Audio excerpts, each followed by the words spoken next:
Hi guys, welcome back to our channel. இன்றைக்கி நம்ம சேனலில் உளுந்தங்கஞ்சி எப்படி செய்யணும் பார்க்க போகிறோம். இது உடலுக்கு ரொம்ப சத்தான ஒரு கஞ்சி.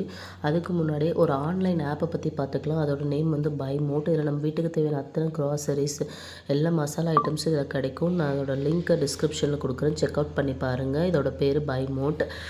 முதல்ல வந்து ஒரு நாள் நைட் ஃபுல்லாக இது வந்து இந்த உளுத்தம்பருப்பை வந்து நம்ம தண்ணியில் ஊற வச்சுட்டு அப்படியே ஊற வைக்கலாம். 3 ஹார்ஸ்லேருந்து 4 ஹார்ஸ் வரைக்கும் ஊற வச்சுக்கலாம். நான் இந்த டைம் கருப்பு உளுந்து எடுத்திருக்கேன். ஏன்னா அதுதான் வந்து நம்ம உடலுக்கு ரொம்ப சக்தி தரக்கூடியது.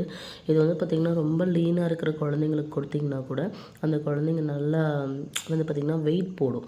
அதுக்காக இதை வந்து நம்ம ரெடி பண்ணலாம். என்னோடய குழந்தை ரொம்பவே ஒல்லியாக தான் இருக்கும். அவளுக்கு நான் வீக்லி வந்து ஒன்ஸ் அது கொடுப்பேன். இது நல்லா ஊற வச்சதுக்கப்புறமா அதை நம்ம ஃபில்டர் பண்ணி எடுத்து மிக்ஸி ஜாரில் போட்டு நல்லா நம்ம வந்து நைஸாக அரைச்சிக்கலாம். கொஞ்சம் கோல்டாக இருக்கிறதுனால உங்களுக்கு என் வயசு இப்படி இருக்குது, அட்ஜஸ்ட் பண்ணிக்கோங்க. அதை எடுத்து ஒரு குண்டானில் போட்டுட்டு எந்த குண்டானில் நம்ம செய்ய போகிறோமோ அதில் ஃபில்ட்ரு பண்ணி எடுத்துக்கோங்க. தண்ணி நல்லா தாராளமாகவே ஊற்றலாம். ஏன்னா இது வந்து பார்த்திங்கன்னா ஆற ஆற நம்மளுக்கு இறுகிடும். அது இறுகிடும் மீன்ஸ் ரொம்ப கெட்டியாக ஆகிடும். நம்மளுக்கு அப்படி இருக்கக்கூடாது. லைட்டாக தண்ணியாக இருந்தால் தான் குடிக்க நல்லா இருக்கும். அது ஒரு பாத்திரத்தில் வச்சுட்டு இப்போ நல்லா மிக்ஸ் பண்ணி விடணும். நல்லா மிக்ஸ் பண்ணி விடுங்க. மிக்ஸ் பண்ணி விட்டுட்டே இருங்க. இப்போ நம்மளுக்கு எவ்வளோ தண்ணி தேவையோ அந்த அளவுக்கு நம்ம தண்ணி ஊற்றிக்கலாம். நான் கொஞ்சம் போட்டுட்டு தண்ணி ஊற்றாமலே அப்படியே ஸ்டவ்வில் வச்சதுனால அது கொஞ்சம் கல் மாதிரி ஆயிடுச்சு. ஸோ அதனால் அதை நான் கிண்டி விட்டுட்டே இருக்கேன். நல்லா கிண்டுங்க.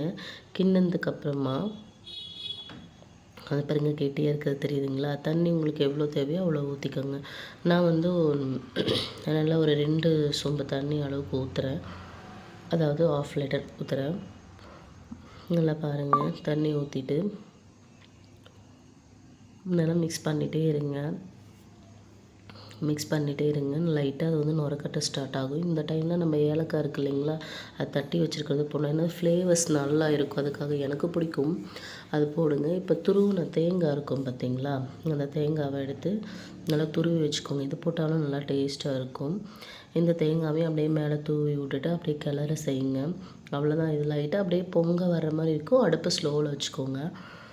நல்லா வந்துகிட்டே இருக்கும். நல்லா அவ்வளோதான் வெந்துருச்சு. இது என்ன ஒரு 10 மினிட்ஸ் ஆகும் இது செய்கிறதுக்கு, அவ்வளோதான். இது நல்லா இருக்கும், டேஸ்டியாக இருக்கும். இந்த டைமில் நம்ம வந்து இதுக்கு ஆக்சுவலி வந்து வெல்லம் தான் சேர்த்தணும். ஆனால் என்கிட்ட இல்லைன்றதுனால நான் ஒயிட் சுகர் ஆட் பண்ணியிருக்கேன். ஒயிட் சுகர் போட்டுக்கோங்க. சுகர் போட்டிங்கன்னா என்ன, வெல்லம் போட்டிங்கன்னா நம்மளுக்கு கலர் வந்து சேஞ்சஸ் ஆகும். இன்னுமே கலர் வந்து சேஞ்சஸ் ஆகிருக்கும். வந்து ப்ரௌன் கலரில் கிடைக்கும். ஆனால் நான் வந்து ஒயிட் சுகர் தான் ஆட் பண்ணியிருக்கேன். ஸோ அவங்க வீட்டில் அதான் இருந்துச்சு. ஸோ அதை ஆட் பண்ணியிருக்கேன். ஆட் பண்ணி பாருங்கள். டேஸ்டியான ஹெல்த்தியான நம்மளுக்கு உளுந்தங்கஞ்சி ரெடி ஆயிடுச்சு.